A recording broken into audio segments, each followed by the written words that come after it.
So welcome everyone. Welcome to our member spotlight webinar, Blue Bonds for Ocean Conservation. My name is Kate Brown and I am the Executive Director of the Global Island Partnership. And at the Global Island Partnership, we're really happy to host this webinar with one of our founding members, the Nature Conservancy, a very long time member and supporter and collaborator of the Global Island Partnership and of islands, particularly as we'd worked on so many other innovative financial mechanisms with the Nature Conservancy. When we heard last year of the announcement of Belize's Blue Bonds approach during the Glasgow Climate Change COP, we saw this as a good opportunity to do a deeper dive behind the scenes, and thus this webinar was born. We work in GLISPA with islands, and islands are very much aware of the vulnerabilities of their people and economy as a direct result of climate change. The efforts of the Nature Conservancy in Belize are an ongoing contribution to the array of solutions emerging from islands and countries that are building resilience. It has come to fruition as a result of leaders working together with their supporters to develop innovative solutions. And what we'll hear today is once again a potential model to scale and replicate. Although small in size and population, examples like that in Belize can make a real difference, a difference that brings the best outcomes, and a difference to other example that offers examples in terms of sustainable development, in terms of innovation, and in terms of options for all small states. I want to, with that, introduce our kind of opening speaker, a person that we've worked with in GLISPA for a very long time, the former Minister of Tourism and former Minister of Environment, Energy and Climate Change with the government of Seychelles. And he's going to talk a little bit about some of the efforts they did with their debt swap, and that is, we thought, would be a good lead into what Belize is doing today. He has been heavily involved in Seychelles' efforts from 2015 when their debt swap was announced during the Paris COP, and ongoing efforts since then. And so he wasn't able to join us in person, but has sent a video. So Paula, if we can hear from Didier.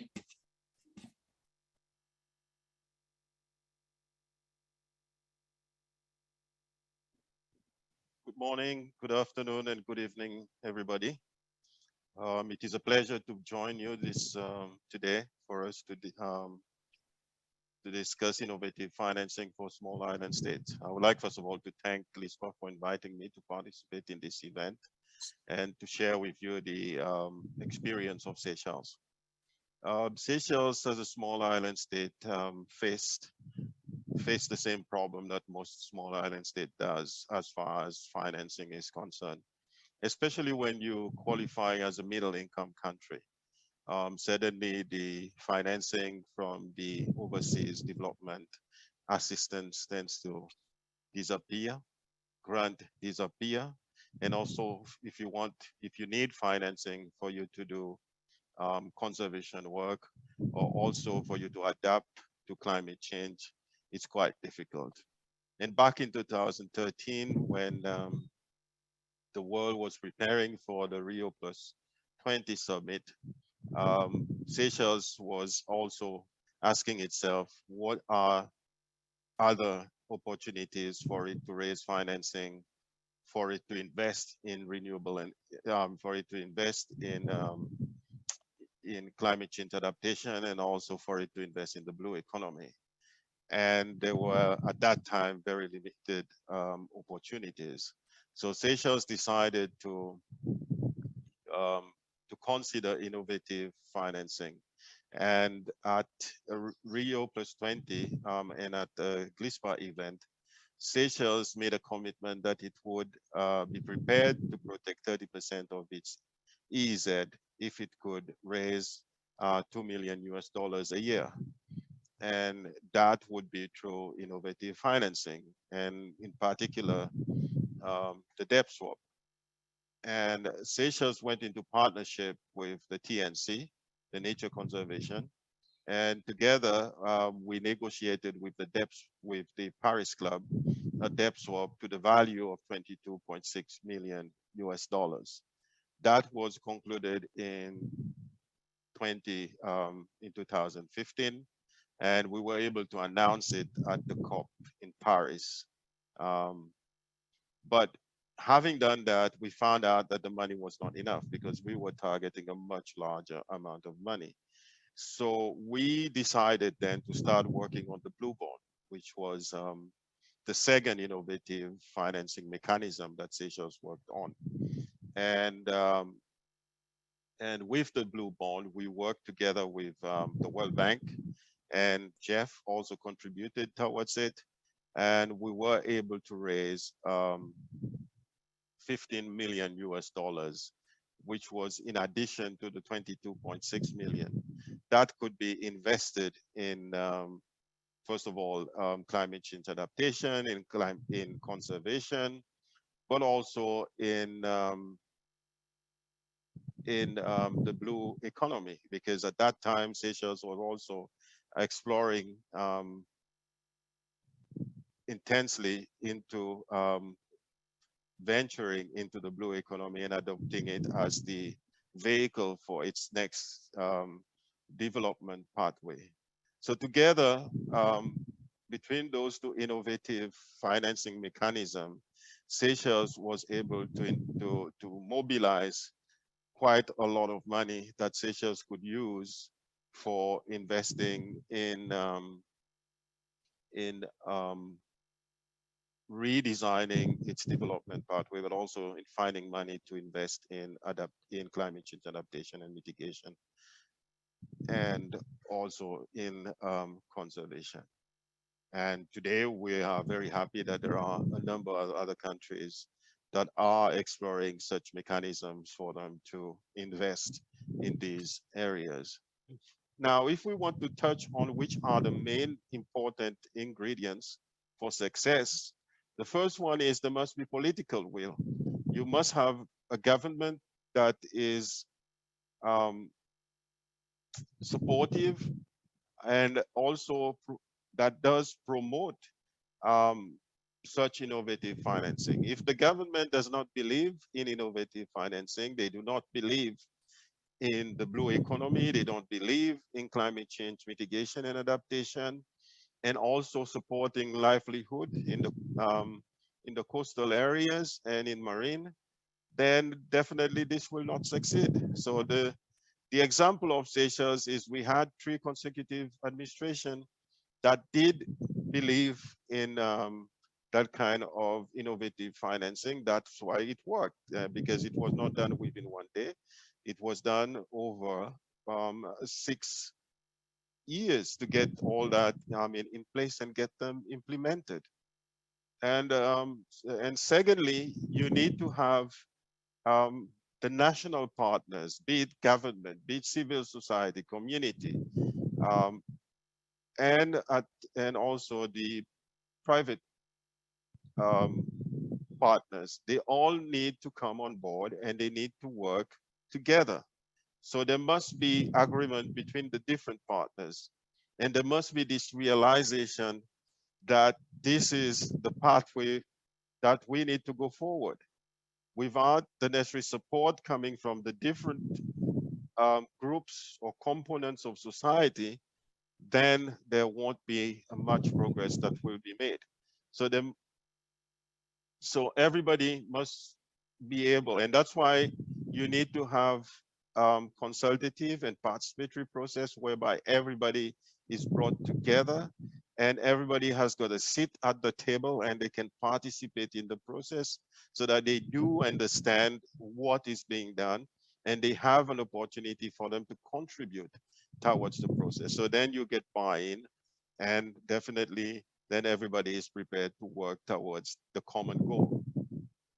The third component that you need to have is partnership. You need to have partners at the international level that are prepared to work with you. For example, if we take the debt swap, Seychelles worked together with the TNC, the Nature Conservancy, but also with Paris Club. And within Paris Club, we had countries that were prepared to work with Seychelles and push the debt swap and sell it to the other partners. So we were able to get that through because we had strong international partners. And secondly, with the Blue Bond, We also had the World Bank and the Global Environment Facility that became our main partners in getting the Blue Bond accepted and leveraging the necessary finances and securities that was necessary for us to promote the Blue Bond at the national level and raise the capital, so that today Seychelles is in a very good position whereby the money is now being invested in livelihood, in the protection of the marine environment and ocean. And at the same time, we are in a strong position for us to invest in climate change mitigation and adaptation. Thank you.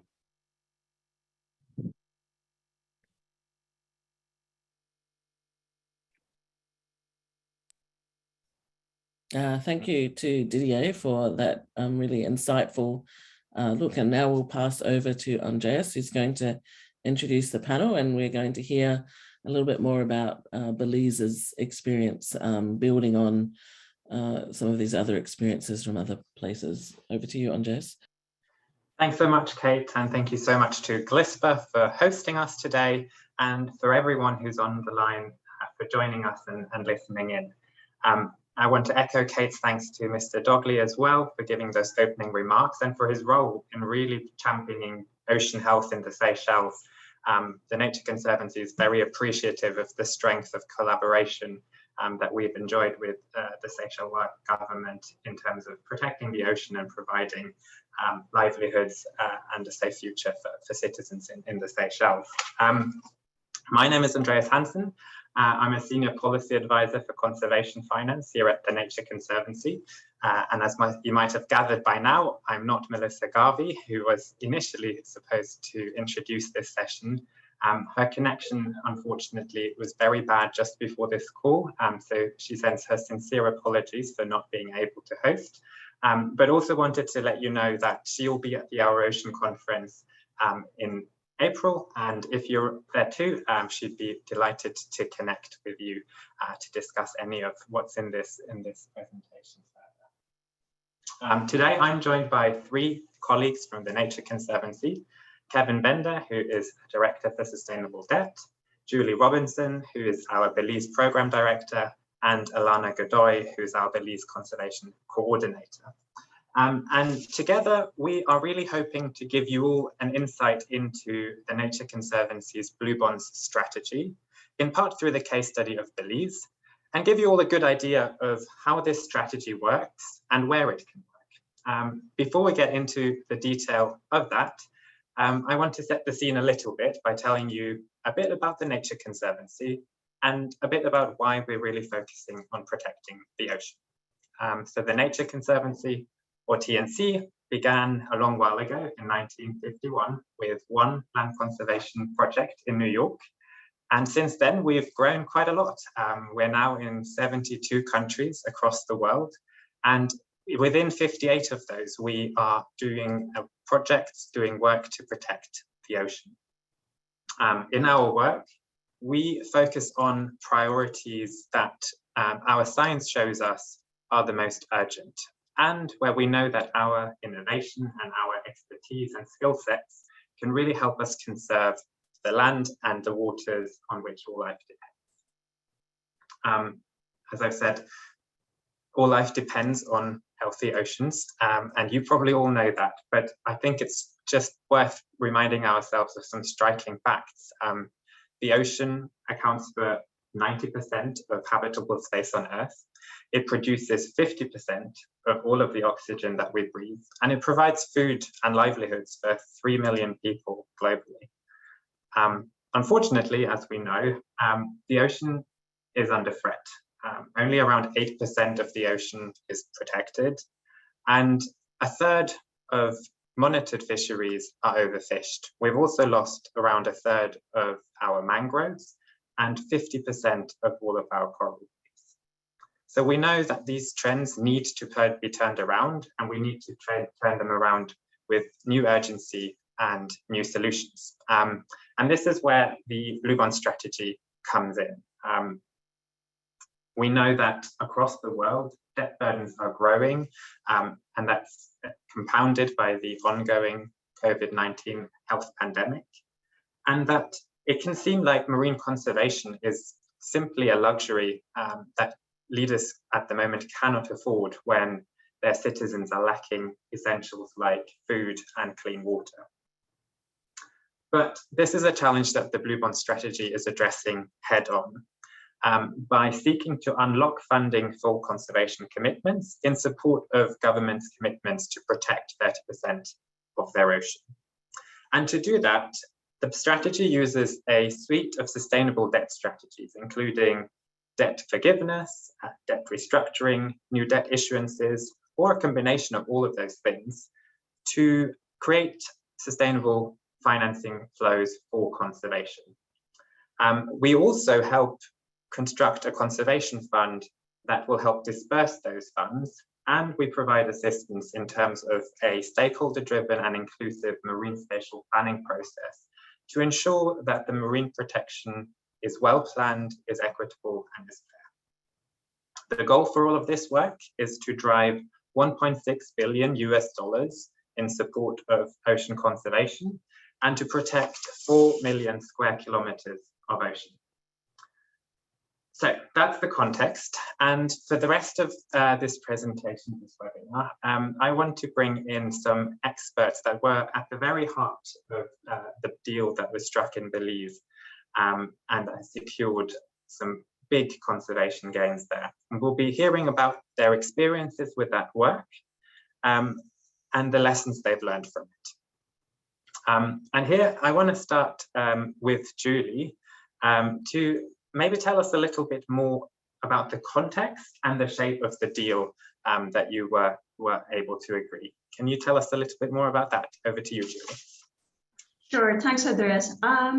So first of all, Kate mentioned early on, about Belize being both sort of small in size and population. But I feel like this also makes us huge in terms of opportunities, and Blue Bonds is really the perfect example for this. So on November 5th of last year, the Nature Conservancy and the government of Belize announced an innovative $364 million financial transaction that reduces Belize's debt burden and also helps to protect up to 30% of our ocean. And it provides a significant and long-term injection of finance for marine and coastal conservation. So the transaction itself was, it restructured what we call Belize's super bond, which was a $550 million external commercial debt. This actually led to an overall debt reduction of $189 million. It also resulted in better terms for reduced debt service payments, as well as a longer repayment period from 2034 out to 2040. So what that all means is that in addition to all of that, there was around $53 million in debt service savings just in the first 5 years, and over $200 million in debt service savings by 2040. That all comes together to be essentially $500 million in savings for the government of Belize. And in addition to that, the Blue Bond project will also generate conservation cash flows with an average of around $4.2 million over the next 2 decades. So this works out to be around $85 million that will go towards conservation. And that essentially triples Belize's annual marine conservation budget. So it's a significant amount of injection, and it's really important in order to achieve the conservation commitments that the government had made. In addition to that, the government also set aside $23.5 million in an endowment. And that endowment is anticipated to grow to more than $90 million over the next 20 years. The idea behind this is that once the conservation payments of that average $4.2 million runs out in 2040, then the endowment will kick in so that essentially there will be funds for conservation in perpetuity. And in terms of what this means for conservation, so Belize made some very ambitious commitments as part of this deal. One is really the expansion to conserve up to 30% of our EEZ. And even within the very first 3 years, there will be some major advancements. So we are expected by the end of year 3 that 25% of our ocean will be protected. And then also just the improved management of all of our oceans through the development of a participatory marine spatial plan that will include extensive stakeholder engagement. And after a 5-year period, that MSP, the Marine Spatial Plan, we anticipate that it'll be completed, it will be adopted, signed into law, and implemented. And that will include the expansion to the 30% of its ocean. And again, all of this really links back to those to that conservation fund and those conservation cash flows, because we could never expect that the government of Belize would be able to commit to this and not have the financial resources to really implement it. Thanks, Julie. I think that just sets the scene marvelously. It's just worth reminding ourselves that this is the biggest debt restructuring for marine conservation that the world has ever seen. And even though some might describe Belize as a small country, this is certainly a big deal. So we've kind of set the scene here. But Julie, I wondered whether you could tell us also a little bit more about the enabling conditions.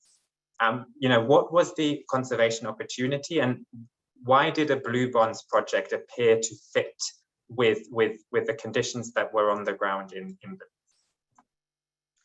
Well, I think Mr. Dogley really said it perfectly in his opening remarks. Some of the things that he outlined as being the most important lessons was, one, there being the political will, and he also mentioned the partnership. I echo those comments in terms of what the enabling conditions were.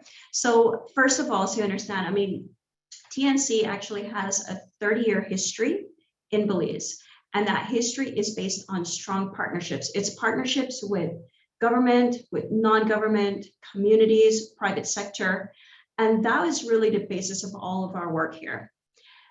Those partnerships and the early discussions that took place with the government as well as with non-government sector on the conservation commitments was really what formed a foundation for what we wanted to achieve. However, it's really important to mention that this was really based on decades of work that others had already done. So what we were doing is we were building on previous achievements and objectives rather than recreating a wheel, in terms of the conservation commitments. And so it was really building up on decades worth of work. The other really important thing to mention here is that Belize has always been and really continues to be a global leader in conservation and sustainable development.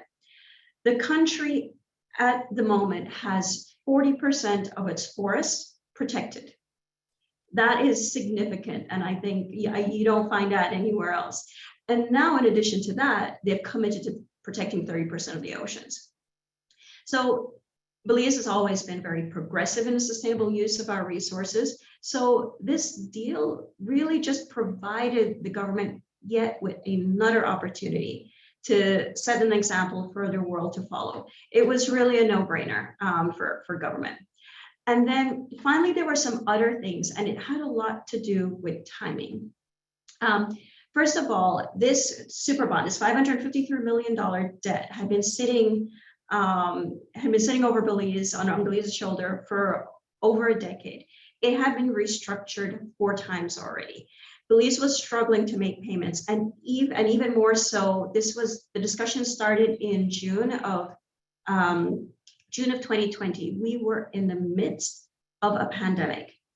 The entire country had shut down. Our borders were closed. Our one international airport was closed.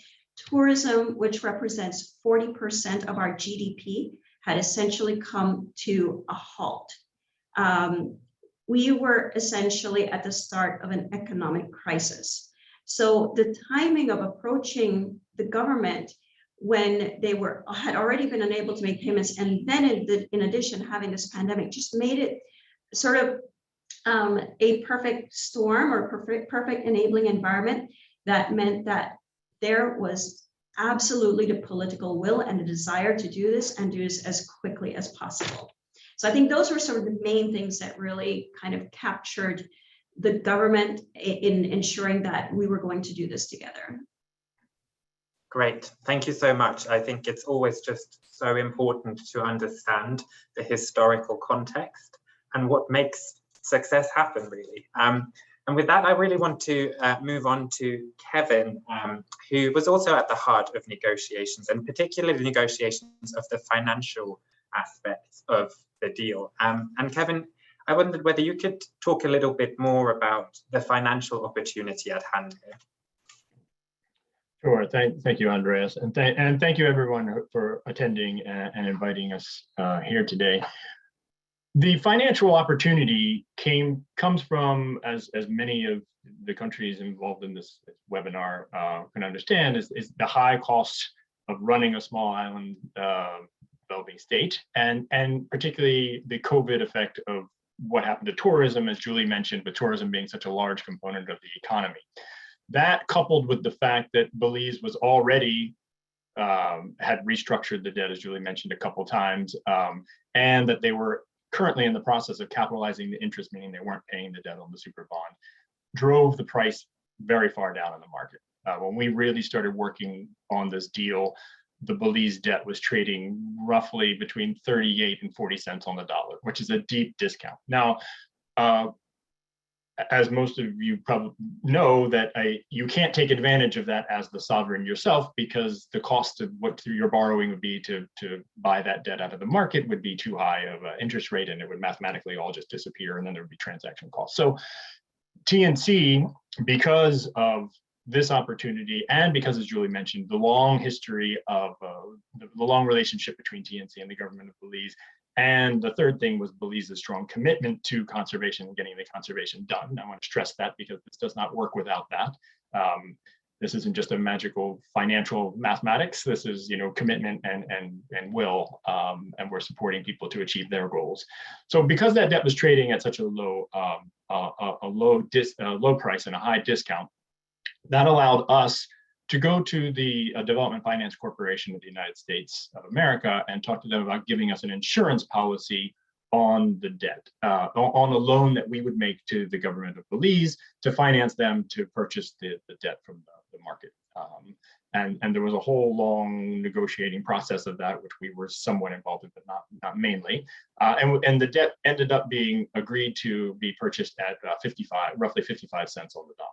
A little bit below 55 cents on the dollar. So that gives a 45% discount in the market. There were some other costs that we had to cover, so it was a little bit less than that, but roughly 40% reduction in principal. So when we financed the purchase, and they bought the debt out at 55 cents, that gap was divided between some fiscal space for the government of Belize, which came in the form of a principal reduction, and the savings that Julie walked us through. And some of that savings we structured to be upfront to help Belize with their debt sustainability strategies. So we gave them roughly a $50 million extra space in payments over the first 5 years. And we reduced the principal $190 million. So these are big numbers. So out of that savings, as Julie mentioned, the other part comes from the conservation financing. And that was roughly $4.2 million, as Julie said, was tripled the budget that is currently allocated to it. So why the government, the United States government was interested in doing this was because of the involvement of TNC, and they knew that the conservation commitments were there and that our mission aligned with getting these conservation commitments done. So that allowed us, what really the mathematical win here on the financing is that Belize, if those of you are familiar with credit ratings, was rated CAA3 by Moody's and selective default by Standard & Poor's. It was a very, very high risk end of the spectrum. And with the structuring we did, and with the insurance policy from DFC, we were allowed to, we got a credit rating from Moody's for AA2, which is almost the top and a very low risk, which allowed us to go from a small investor world to a very large investor world of pension funds and asset managers and insurance companies on a global level, and raise capital in that market, which at a much, much lower rate. So we could pass that savings on to the government of Belize, and then because the more savings we achieved, the more money we could get for conservation. So there's really two financial transactions in this case. And that allowed us to the other benefit from that is that it's a very large investor world of that AA2 rating. So we were selective in who would give us the best rate and try to drive down the rate and increase the savings even more. And the issue was oversubscribed multiple times. Great, Kevin. Thanks for fleshing that out a bit more. It's technical, and I think it's really important to understand the complexity, but also all of the partners that we were working with on the financial side of things. Next, I want to bring in Alana. And we've talked quite a lot about the deal that was closed in November today. And that was one big milestone, of course, of the project. But a lot has happened since, and a lot will continue to happen. So I was wondering whether you can tell us a little bit more about progress since then and what's on the horizon for Belize and conservation of the ocean. Thank you, Andres. Well, a lot of exciting work has been done. As Julie mentioned, a component of the Blue Bonds Agreement was the establishment of a new conservation fund. And so when the deal closed on November 5th, stakeholders knew very little about the deal and about the conservation fund. And so the first step was doing an information session where we addressed those knowledge gaps and let stakeholders know that this is just the beginning of the process to design the conservation vehicle. We also wanted to highlight, or we also highlighted, what was agreed upon in the agreement and what was left to be decided and how we wanted their involvement. And so after the information session, we held a 5-hour stakeholder workshop in January. And here is where stakeholders were able to meaningfully participate. So some of the key outcomes of that workshop is that, they were able to select the conservation fund name. We have a winning name. It's the Belize Fund for a Sustainable Future. They were also able to vote on the composition of the governance structure, the board, and they were able to meaningfully contribute to the strategic priorities of the fund and how it should work. And so fast forward from January to now, we're actually preparing for our first kickoff board meeting for the BFSF, the Belize Fund for Sustainable Future. And it's not an official board meeting, but it's just, a kickoff meeting for the board members to get fully informed and prepared for their first official board meeting. And so, the board meeting is scheduled for sometime in April, or late April, early May, but our kickoff meeting is actually next week. So the team is working behind the scenes, getting those legal documents ready, getting the operational templates ready to present to the board in that meeting.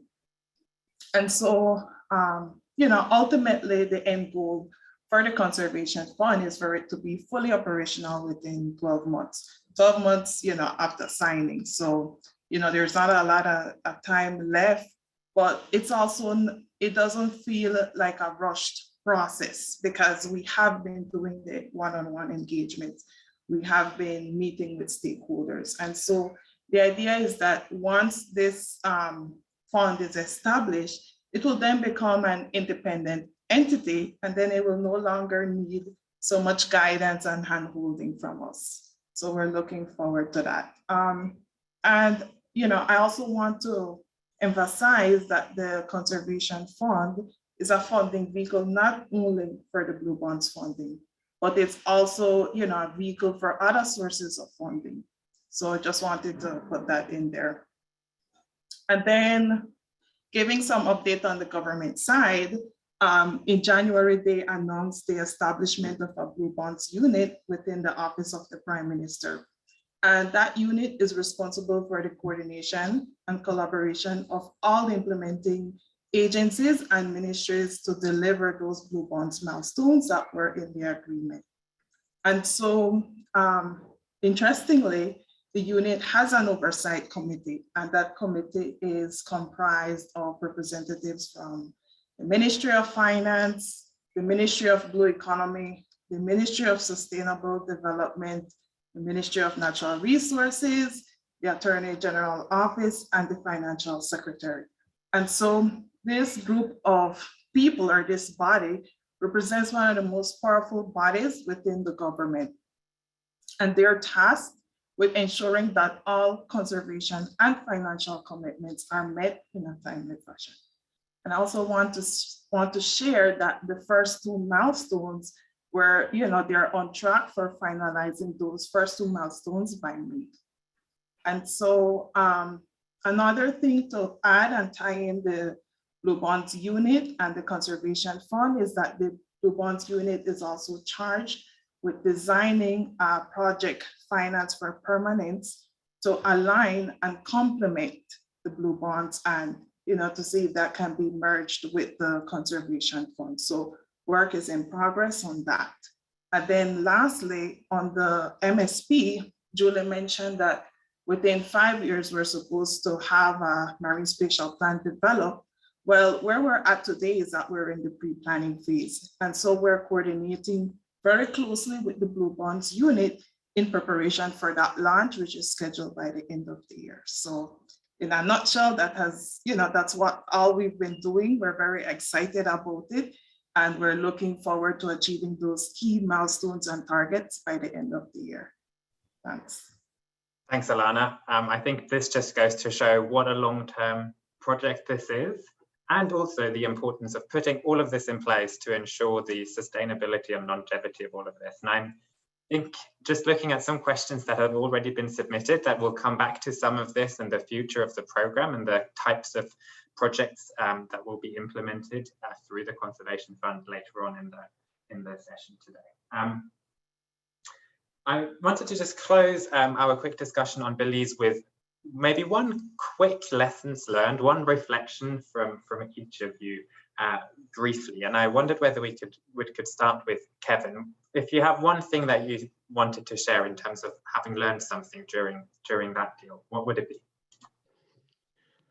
Well, we lived and breathed this transaction for 24 hours a day for about 9 months. So we learned a lot, way too many things to go into here. But I think the number one thing that we learned is exactly what we were hoping to learn, was the proof of concept, that this actually can work and a debt restructuring can take advantage of, finding discounts in the capital markets that are readily available in the capital markets and can turn those into savings, which can then be turned into conservation financing. So that proof of concept, there were many components to that. One was, could we get the scale large enough? And we did get to the scale. And I feel very comfortable that we can go larger than this scale. We did 100% of the super bond, and the super bond, which was what we refinanced in Belize. That was all of Belize's external hard currency commercial debt, right? So we did it all, and we could do larger deals in other countries if we had to go larger. But the fact that we could get the holders to sell, we could get the insurance to work. The insurance structure that we had from DFC was only used once before, and it wasn't used in a sovereign, or conservation. There were sovereign components, but it wasn't used in a conservation transaction. And the fact that we could get the AA rating by Moody's and then sell it to the market at the rate we were looking at. These all prove that this is a viable product and can go out. And to go even further, DFC wrote the insurance policy, but half of that insurance policy was reinsured out to the commercial markets in the reinsurance. So 50% of it went off of their books to show how nice the structure, how welcome the structure is in the commercial markets. So those were the big wins. And that does tell us that we could also do these transactions not at an extreme case like Belize that is trading at 38 cents, but something that is much higher and a less discount, or even in some cases, we could look at countries that are trading close to par that just have, debt that needs to be refinanced for other reasons, perhaps a very high coupon. If a country had a debt that was that was paying 9% coupon or something, even if it was at par, there's a good chance that we could find a better rate for them and then create that savings through the spread differential. Fantastic, thank you for that. Same question to Alana. Well, our stakeholder engagement process began during a pandemic, so in some ways it made it difficult to get everybody in one room. Thankfully, we have Zoom now, but I also wanted to highlight the importance of that one-on-one engagement with stakeholders, which is what we did in between the information session, and after the stakeholder workshop, we, our boots hit the ground and we went and we met directly with some of our key stakeholders. And it was through those engagements that we heard, some of their feedback. We got to clarify their queries, things that, couldn't have necessarily been done in like an open forum. People are sometimes nervous or shy to voice their opinions. And so those one-on-one engagements, I encourage other projects that when they do that, to ensure that they have those one-on-one engagements. I think that helped us out a lot. And, it really is a testament to where we are today. It's because of the participation we received from the stakeholders during that engagement. So now when they hear about the Belize Fund for a Sustainable Future, they know that, what are the benefits, they know how it was designed. They know that, they were a part of a meaningful consultation process. So yeah, that's my lesson learned or recommendation to other projects.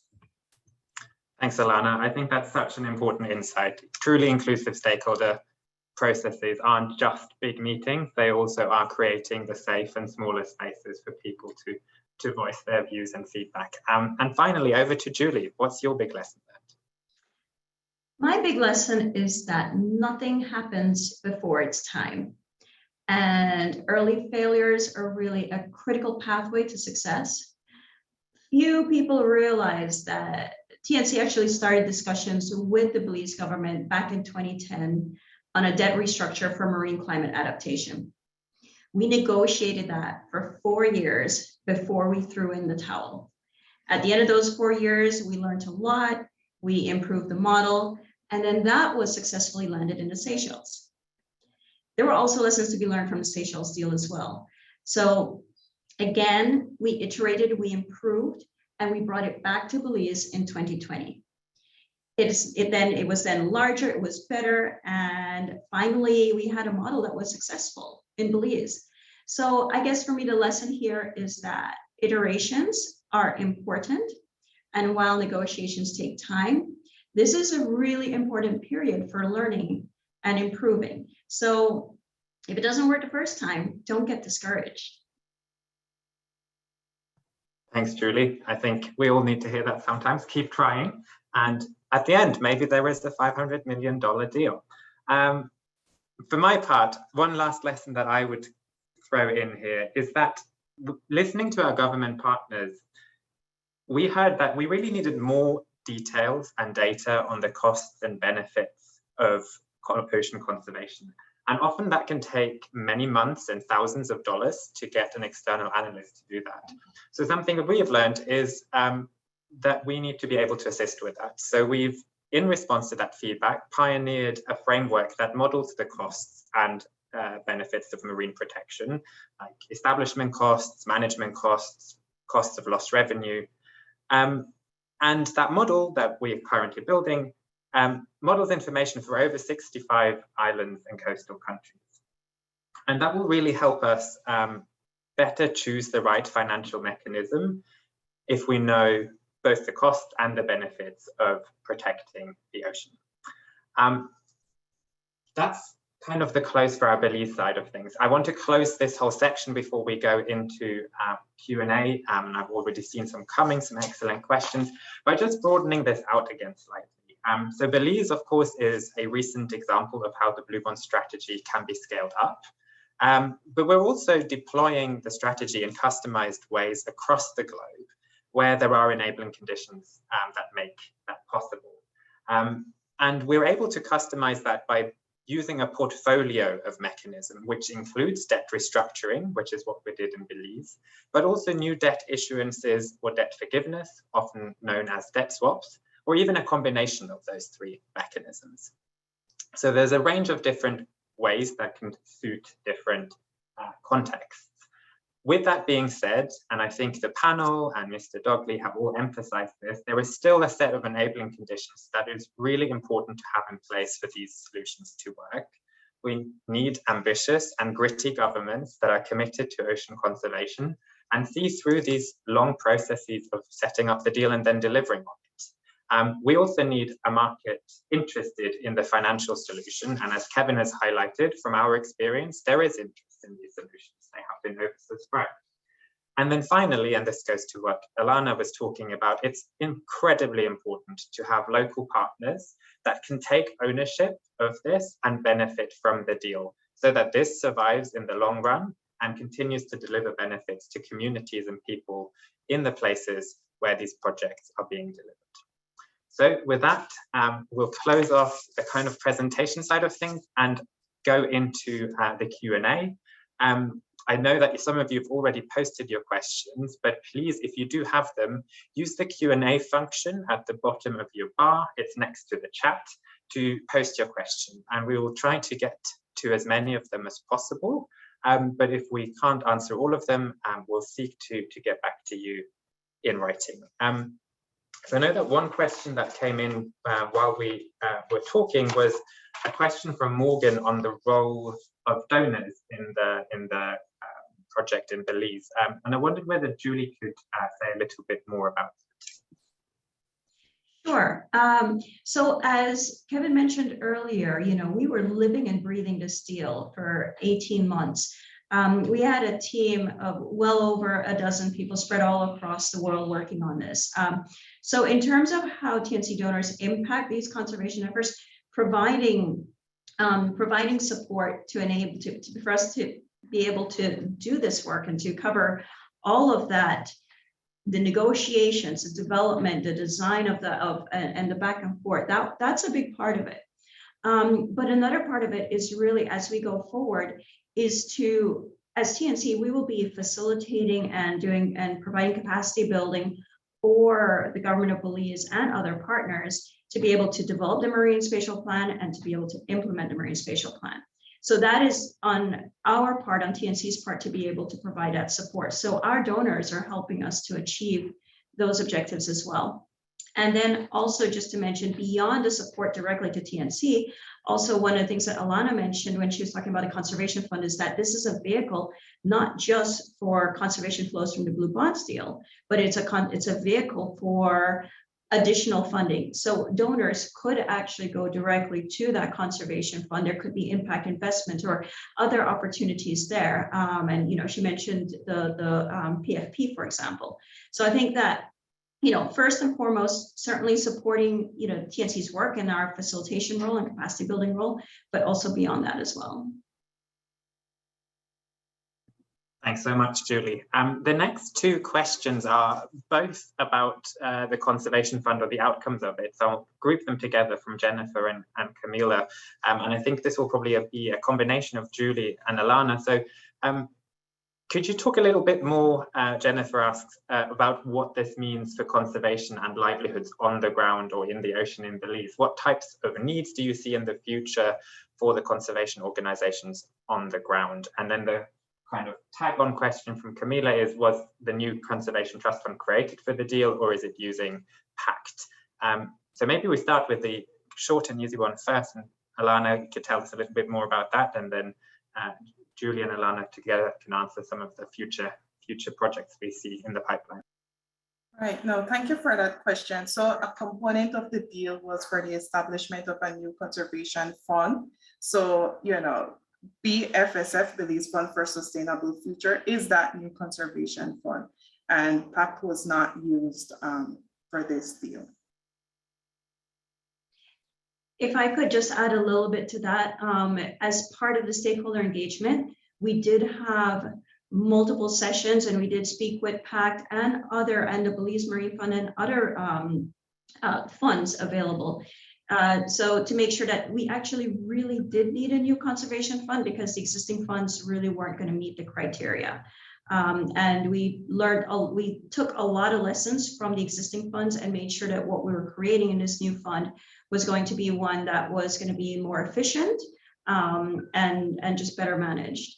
And then I'll jump to the next question, and it's just disappeared from my screen, but I think it was, if I recall correctly, it's how those funds will impact work on the ground and livelihoods and things like that. So within the trust fund, there are 4 strategic objectives that include everything from biodiversity protection, improving fisheries and mariculture, innovative blue businesses.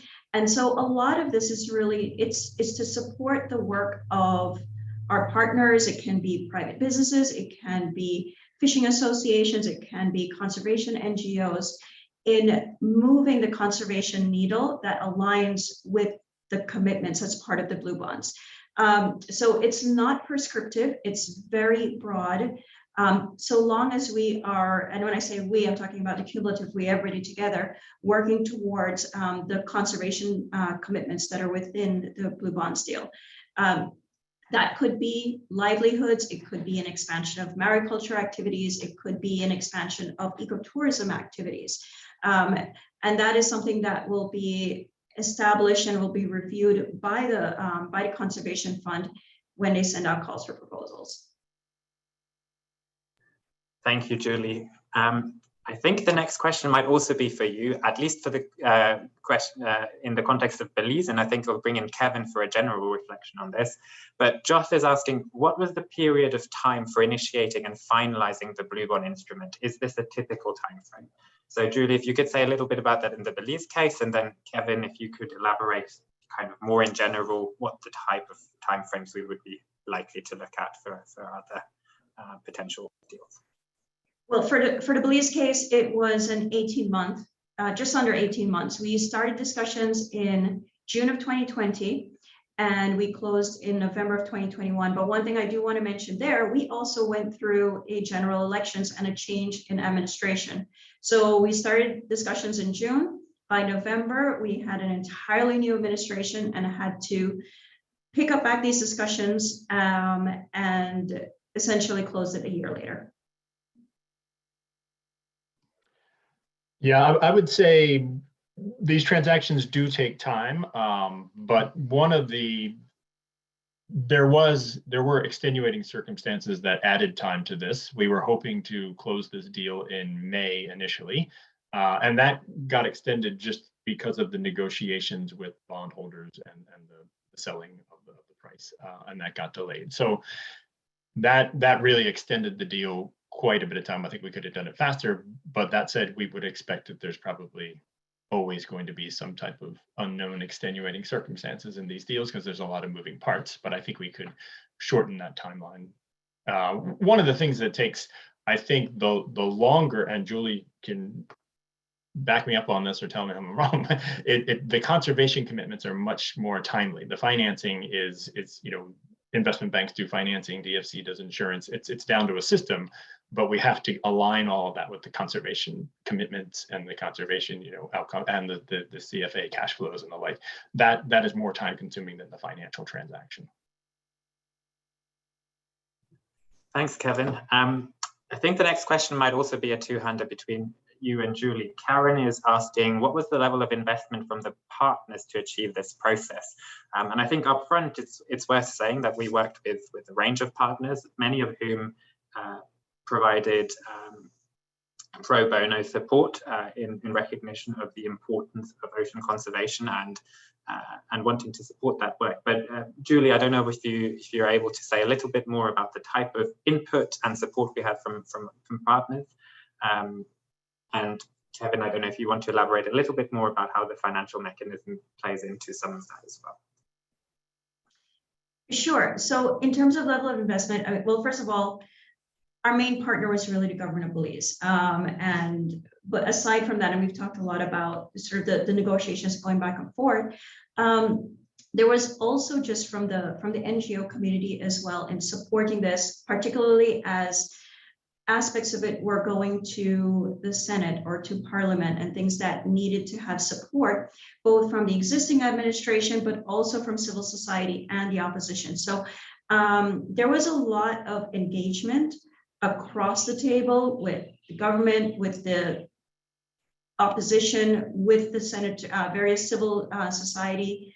And and also the NGO community. It was a delicate balance because a lot of the discussions were very sensitive. So we weren't able to share too much information, but we were able to share just enough to actually have the support and buy-in.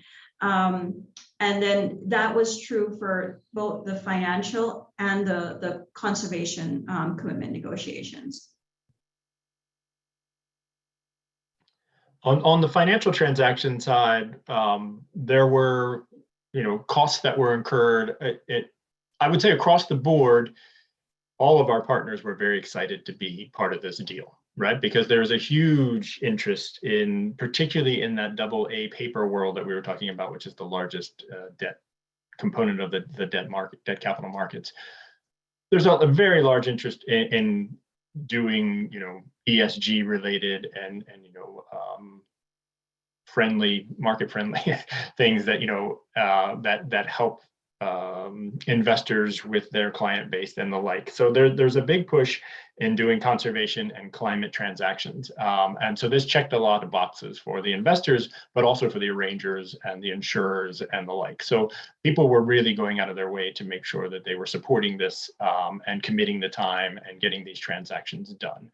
Because it's just a win-win across the board for everybody. We didn't have a problem with the commitment or the incurring costs to get this transaction done. Thank you, Kevin.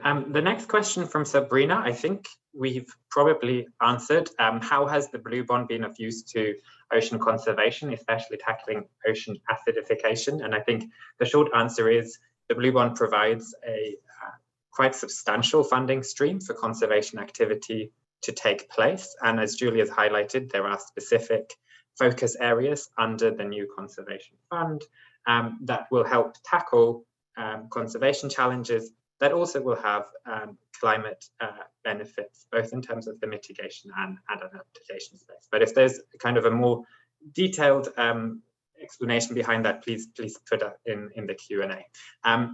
We've also got a follow-up question from Jessica who says, thanks, Kevin, for your response in the chat. You mentioned bonds linked to conservation outputs.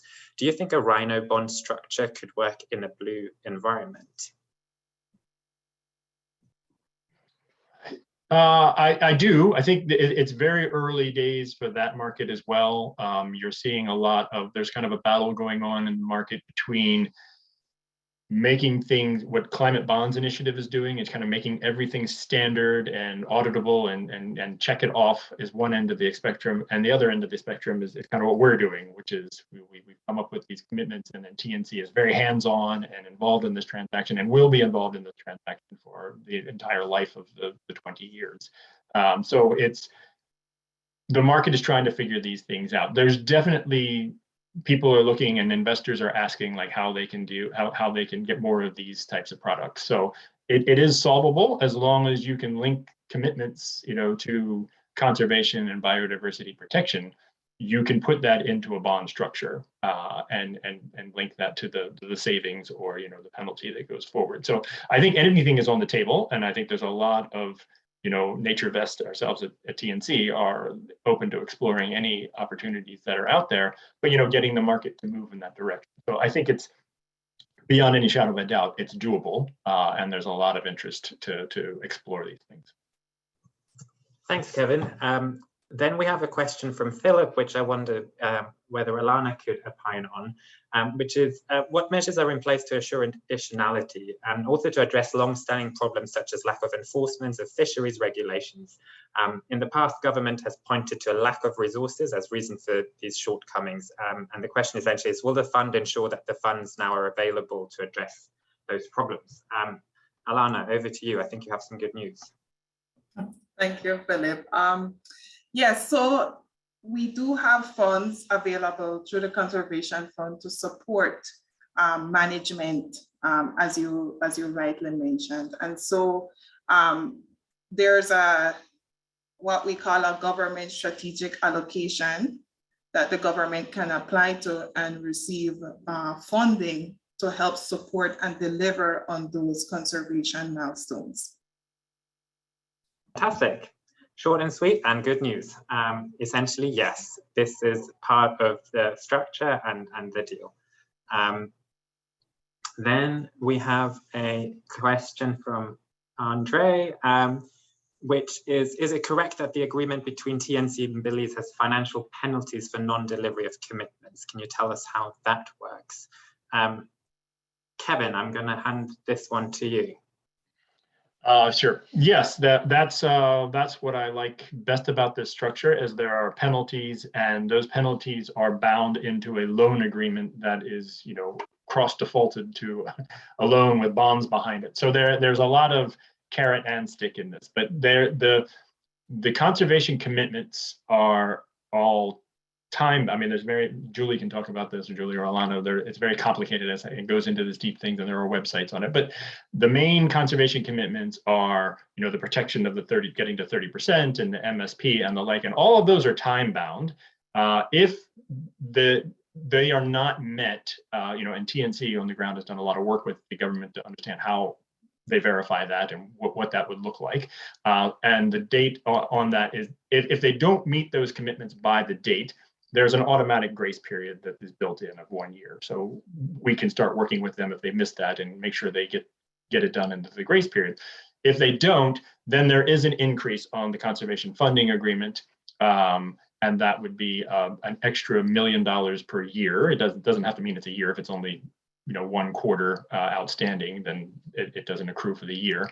And then that's for any violation. And then each particular violation has another $250,000 on there. So it's pretty hefty as a percentage. That money goes into an escrow account, and to keep the motivation up to achieve the conservation goals, will get paid back to them once they cure the violation of the milestone. So it goes back. If for some reason there is money in there that for the life of the, it never gets resolved, and that money sits in there till the end, well, then that money would go into the endowment, be passed over to the conservation fund. Great, thanks, Kevin. Next question is from Karen, wondering if I'll bring in Julie on this. Will the blue bonds be the sole source of funding for the new trust fund? And is there a payback period for the debt? And what is the thinking for funding after it is limited? I have a hunch this might have to do with the endowment, but also some other exciting things that you're working on in Belize. Sure. So the quick answer to that first question is no, it's not the sole source of funding for the new trust fund. At the moment, yes, it is. However, the trust fund is designed as an SPV, a special purpose vehicle, and can accept funds from other sources. One of the things that we're working on in collaboration with World Wildlife Fund is the design of a project finance for permanence project, and a PFP. And so we're hoping that the Belize Fund will be the vehicle for those funds. And then on the other question, in terms of payback period, so that is the payback period is over a 19-year period, and it's the payments to conservation is over a 20-year period. At the end of that 20-year period, that is when the endowment kicks in, which is estimated to be at around $94 million. And it's the interest will be drawn off of that endowment and will fund conservation in perpetuity. Fantastic. Thanks, Julie. I'll attempt answering the next question from Mael about lessons learned from previous blue bonds that can be applied to best anticipate future needs and limit gaps. I think this goes a little bit to the lesson learned I shared earlier, which is around really deepening our understanding of cost and benefits of marine conservation, so that we can match the financing mechanism as best as possible to that data. So that's one lesson we've taken from our work in the Seychelles and in Belize, is to go even deeper in the knowledge of those costs and benefits upfront. And then Julie has actually provided part of the answer in terms of another lesson learned, which is how to really tie blue bonds into other projects and make sure that the conservation fund, but also the way we are designing these projects, allows them to be part of a wider conservation effort. So we're seeing in many countries that there is potential both for a blue bond and potentially other finance mechanisms like project finance for permanence. And so having that view up front and making sure that these mechanisms can work together is one of the key ways in which we can make sure that the financing needs are there, and that challenges which often cross ecosystems, of course, are addressed in a holistic way. The next question is from Natalie, which asks, are you in a position to share more details about the insurance coverage from DFC, as it was instrumental to this transaction? Kevin, I think this one's you. Yeah, I'm not sure how much time we have. It's a complicated process, but basically the way the insurance works is DFC has provided what's called arbitral award default coverage, and that's backed by a denial of justice coverage. But basically, if Belize does not pay the blue loan back on time, then we would take them to arbitration, and then that arbitration process would award us whatever it awards us, but let's say it awards us in full. If that takes a year and a half to get done or a year to get done, at that point of winning the award, Belize would likely, the way these things work, still not have the money to pay, and then they wouldn't be able to pay, and then the DFC would pay us, and then we would pay the bondholders. So we've set up a debt service reserve account to get us through that year or 18 months or whatever it takes, and we would continue to service the debt on the blue bond side, and then we would get the award that would cover the rest of the principal, and as well as the 18 months or whatever the period was that it took to get that done. So we would be covered and the bondholders would get covered. And DFC would either pay in a lump sum or continue to honor the payments of the bond over the remaining time of the 19 years. Thanks, Kevin. I think that was perfect for the amount of time we've left. We've got 5 minutes left, so we'll try to motor through some more questions. The next one is from Karen about what advice we would have for the dollar value amount needed to consider a similar process in another Caribbean island. And would this work for other Caribbean states, and what criteria should we consider? I might start with the last part of that question, which comes back to the enabling conditions we talked about earlier. For this to work, there really needs to be a real commitment from a government to protect the ocean, and kind of follow through on that commitment to protect 30% of its ocean. That's one incredibly important part. The other incredibly important part that we've talked a lot about is that there is local implementation stakeholders and communities that are interested in and can benefit from this program. So those are two really important just political and implementation conditions that need to be met, that are outside of the financial side of things.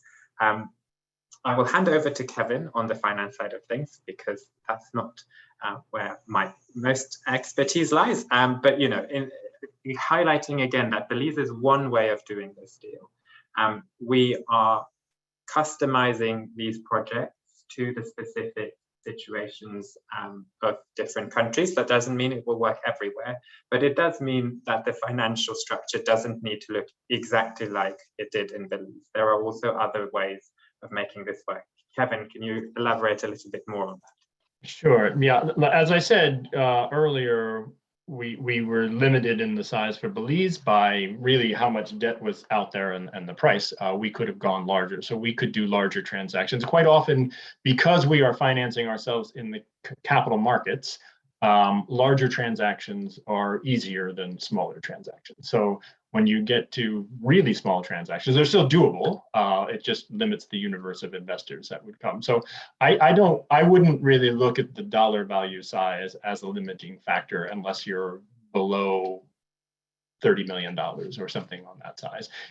Even if it's that low, it doesn't mean we can't do it. It just means that the investor size is limited and the transaction costs tend to be a higher percentage of the amount of money, right? So, and if you're doing a debt conversion or some type of new issuance that's premised on this, getting cash flow out of the savings, then the larger the transaction, the more savings you're going to get, right? So we could have basically doubled the cash flow for conservation in this transaction if we doubled the size of the transaction. So we're not limited by the market and what we can do, but sometimes it's not. It's much more. There are more economies of scale on larger transactions. And I wouldn't worry too much about the criteria, because we can, as long as it is the conservation and there are outputs that are measurable, we can work those into a structure. Thank you very much, Kevin. I think that probably was the last question that we will have time to answer fully. I know that there were a few questions left over in the chat, so we'll take note of those and try to get back to you in writing on those. But at this point, I just once again want to say a huge thank you to you all for joining us today. It's been a real privilege to be able to share our experiences. And we really want to thank again Kate and Paula for helping with all of the organization and the hosting of TNC at this GLISPA event today. So thank you very much. Have a great rest of your day, and we hope to see you in future discussions and engagements. Take care.